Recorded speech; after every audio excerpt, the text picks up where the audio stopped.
But you look at the polling, our NBC News poll released late in the week, 50% of those asked oppose a military strike. The British vote in Parliament failed as a vote for military strikes. And the abrupt shift now, does it undermine U.S. credibility, or will it be seen as careful deliberation?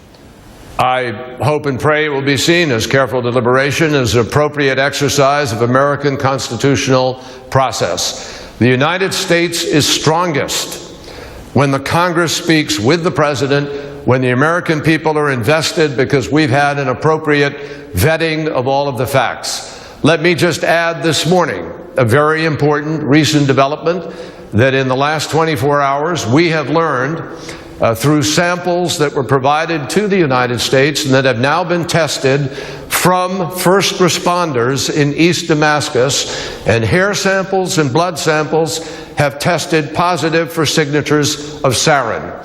So this case is building, and this case will build.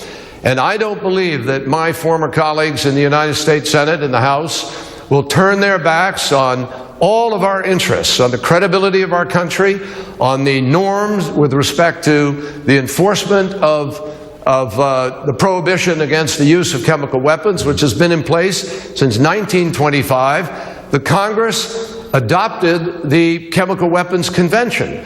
The Congress has passed the Syria Accountability Act. Congress has a responsibility here too.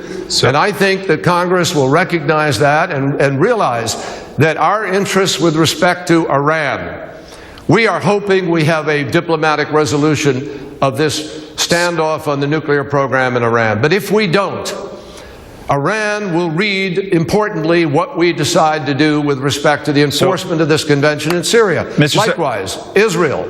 Israel is at risk. Jordan is at risk. Turkey is at risk. The region is at risk. And we believe that the Congress of the United States will do what is responsible.